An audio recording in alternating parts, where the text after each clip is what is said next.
Hello student, today theme of the lecture is public sector in India. सार्वजनिक क्षेत्र. सार्वजनिक क्षेत्र से क्या अभिप्राय है? What is the meaning of the public sector? Public sector को यदि कहा जाए तो वो पब्लिक एंटरप्राइजेज, वो सार्वजनिक उपक्रम जो इकोनॉमिक, कमर्शियल और ट्रेडिंग एक्टिविटीज़ में इंक्लूड हैं, जो ट्रेडिंग एक्टिविटीज़ कर रही हैं और इसके साथ साथ में इनकी ओनरशिप, इनका कंट्रोल, इनका मैनेजमेंट, इनका स्वामित्व, इनका नियंत्रण और इनका प्रबंधन फुली गवर्न करती है गवर्नमेंट. ये लोकल बॉडी भी हो, ये गवर्नमेंट लोकल बॉडी भी हो सकती हैं, स्टेट गवर्नमेंट भी हो सकती है और सेंट्रल गवर्नमेंट भी हो सकती है.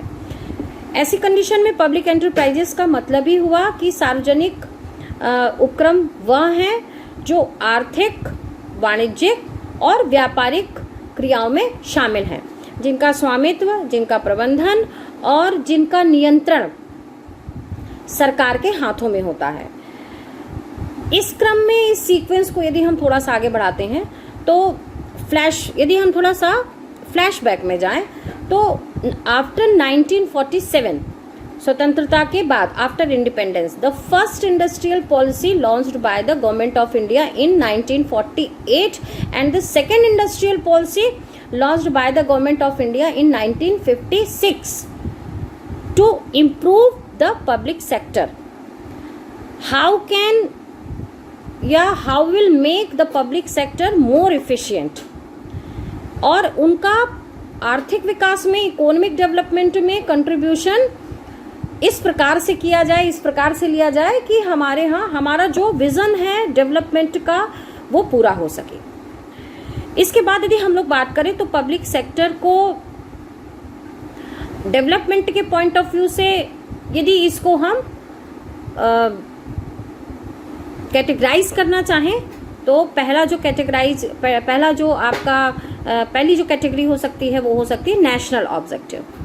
आखिर पब्लिक एंटरप्राइजेस को क्यों मोटिवेट किया गया, क्यों इंट्रोड्यूस किया गया, क्यों इसको इतना इम्फसाइज किया गया कि पब्लिक सेक्टर की इम्पोर्टेंस डे टू डे बढ़नी चाहिए. पहला है नेशनल ऑब्जेक्टिव, राष्ट्रीय उद्देश्य. राष्ट्रीय सुरक्षा से जुड़े हुए सभी उपक्रम, all enterprises which are related to national security or the national safety. इससे रिलेटेड जितनी भी एंटरप्राइजेज होंगी उनके डेवलपमेंट का, उनके विकास की जो रिस्पॉन्सिबिलिटी थी, उसका जो एक उत्तरदायित्व था वो सरकार को सौंपा गया. और इस पर्टिकुलर सेक्टर में या जो भी नेशनल ऑब्जेक्टिव नेचर के एंटरप्राइजेस थे उनमें पब्लिक सेक्टर का इंटरफेरेंस नहीं था. दूसरा, इकोनॉमिक ऑब्जेक्टिव, एक प्लांट डेवलपमेंट के लिए. दूसरा, रीजनल इम्बैलेंस को कम करने के लिए. थर्ड, एडिशनल फाइनेंशियल सोर्सेस को कलेक्ट करने के लिए. डेवलपमेंट या ग्रोथ रेट को और इंक्रीज करने के लिए.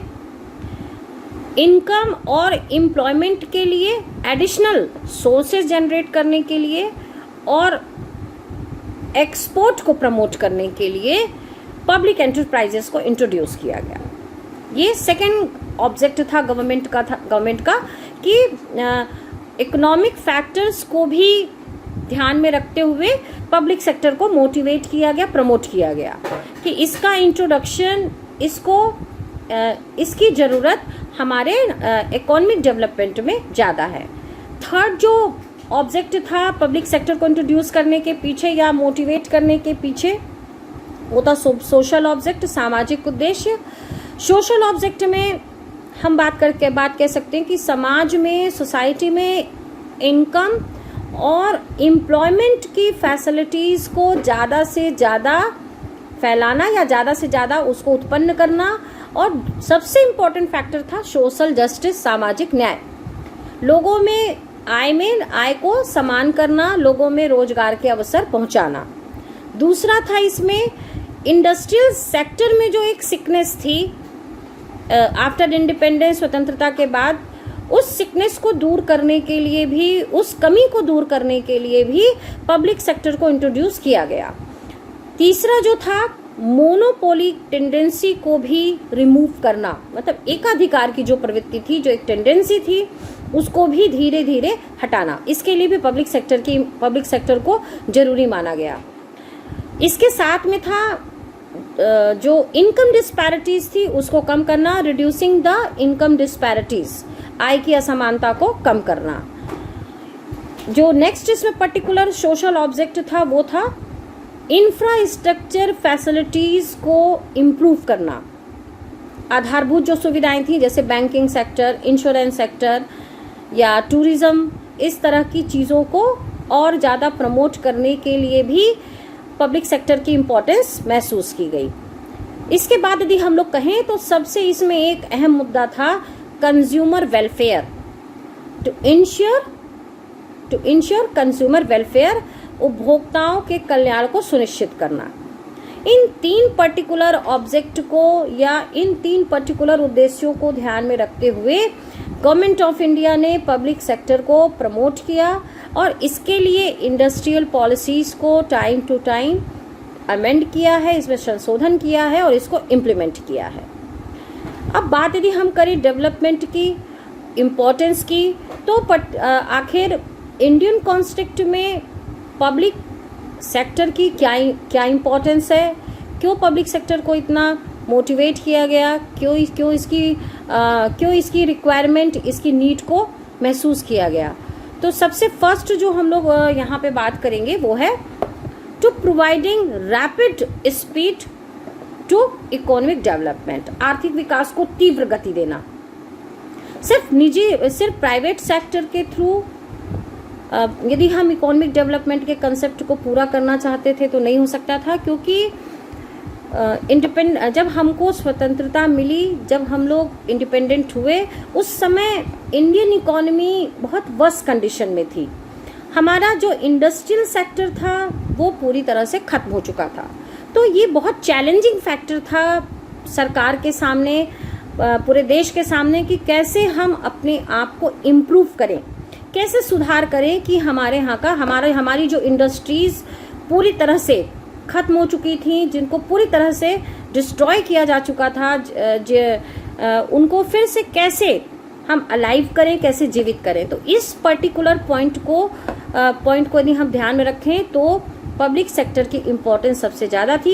इकोनॉमिक डेवलपमेंट के लिए उसकी स्पीड को और बूस्टअप करने के लिए और ज़्यादा बढ़ाने के लिए पब्लिक सेक्टर की इम्पोर्टेंस सबसे ज़्यादा महसूस की गई।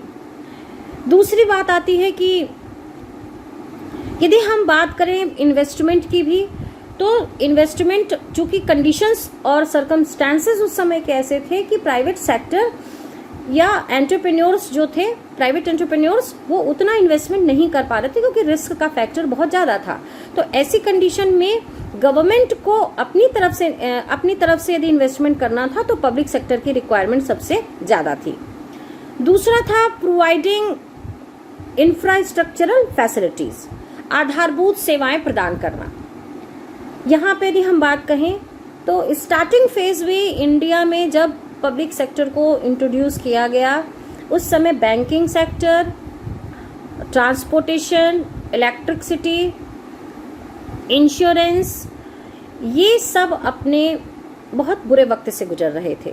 या ऐसे कह सकते हैं कि उस समय सार्वजनिक क्षेत्र का यदि विकास करना था, या आप ये कह सकते हैं कि सरकार अब इकोनॉमी को स्ट्रॉन्ग करना चाहती थी, मजबूत करना चाहती थी, तो ऐसी कंडीशन में इंफ्रास्ट्रक्चर फैसिलिटीज़ का इम्प्रूव होना सबसे ज़्यादा ज़रूरी था। तो इसलिए भी सरकार ने इंडस्ट्रियल डेवलपमेंट के लिए और इंफ्रास्ट्रक्चर डेवलपमेंट के लिए पब्लिक सेक्टर की इम्पोर्टेंस को समझा और इसको मोटिवेट किया।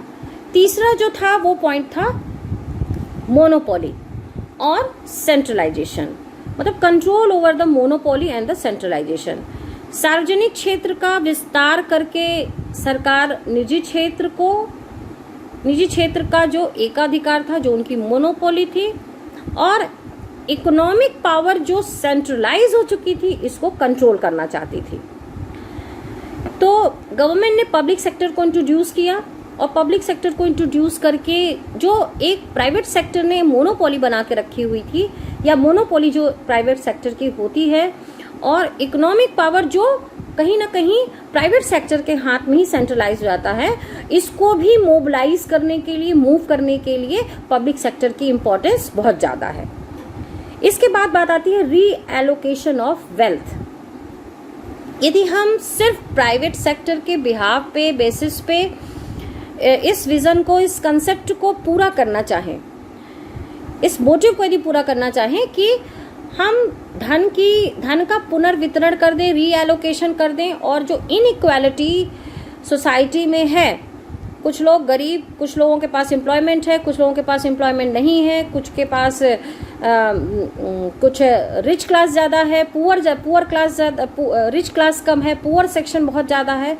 तो यहाँ पे गवर्नमेंट पब्लिक सेक्टर के थ्रू सोशल वेलफेयर के लिए, नेशनल वेलफेयर को ध्यान में रखते हुए, मैक्सिमम सोशल एडवांटेज के प्रिंसिपल को ध्यान में रखते हुए पब्लिक सेक्टर को प्रमोट करती है। पब्लिक सेक्टर में प्रॉफिट मोटिव कम होता है, सोशल वेलफेयर का कंसेप्ट ज़्यादा अपनाया जाता है, जबकि प्राइवेट सेक्टर प्रॉफिट को फर्स्ट इम्पोर्टेंस देते हैं। उनका फर्स्ट जो फैक्टर होता है वो profit, to earn the maximum profit, और उसके बाद वो यदि किसी चीज़ को कंसीडर करते हैं तो वो आता है सोशल वेलफेयर। लेकिन गवर्नमेंट के पॉइंट ऑफ व्यू से social welfare is the first priority, और जो सेकंड प्रियोरिटी होती है टू अर्न द प्रॉफिट। तो इस पॉइंट में, इस हिसाब से government reallocation of the wealth, धन के पुनर्वितरण के लिए भी पब्लिक सेक्टर को इंट्रोड्यूस करती है, या इसकी इम्पोर्टेंस है। इसके बाद यदि हम लोग बात कहें तो the main source of finance for economic development, आर्थिक विकास के लिए वित्त के स्रोत। तो आर्थिक विकास के लिए वित्त का स्रोत का मतलब सीधा सा है कि पब्लिक सेक्टर से के थ्रू गवर्नमेंट को जो रेवेन्यू होती है, जो आय होती है, वो उसके बारे में यदि हम कहें तो वो गवर्नमेंट की रेवेन्यू का सबसे बड़ा सोर्स होती है। या आप ये कह सकते हैं पब्लिक सेक्टर के थ्रू जो गवर्नमेंट को आय होती है वह उनकी आय का सबसे बड़ा स्रोत है। It is the largest source of government revenue. Next is the social justice, सामाजिक न्याय। और जो नेक्स्ट इसमें पर्टिकुलर पॉइंट हम लोग इंक्लूड करेंगे वो है प्रमोशन टू एक्सपोर्ट, या आप कह सकते हैं निर्यात को प्रोत्साहन देना। सामाजिक न्याय का सीधा सा अर्थ है अधिक से अधिक रोजगार को पहुंचाना, लोगों के बीच में ज़्यादा से ज़्यादा एम्प्लॉयमेंट अपॉर्चुनिटीज़ को जनरेट करना, जिससे इनकम लेवल बढ़ने के साथ साथ लोगों का लिविंग स्टेटस भी सुधर सके। नेक्स्ट जो हमने इसमें पॉइंट अभी जिस पे हम बात कर रहे थे वो था एक्सपोर्ट प्रमोशन। एक्सपोर्ट प्रमोशन का मतलब हुआ यदि निर्यात को प्रोत्साहन देना है तो भी सार्वजनिक क्षेत्र का, पब्लिक सेक्टर का योगदान, इनका कंट्रीब्यूशन बहुत होता है। इसमें यदि हम लोग कुछ एग्जाम्पल यदि लेते हैं तो जैसे Bharat electronic limited, Hindustan machine tools, इस तरह की जो इंडस्ट्रीज़ हैं ये गवर्नमेंट ऑफ इंडिया की तरफ से एक्सपोर्ट बहुत बड़ी मात्रा में करती हैं और हमारे लिए रेवेन्यू जनरेट करती हैं।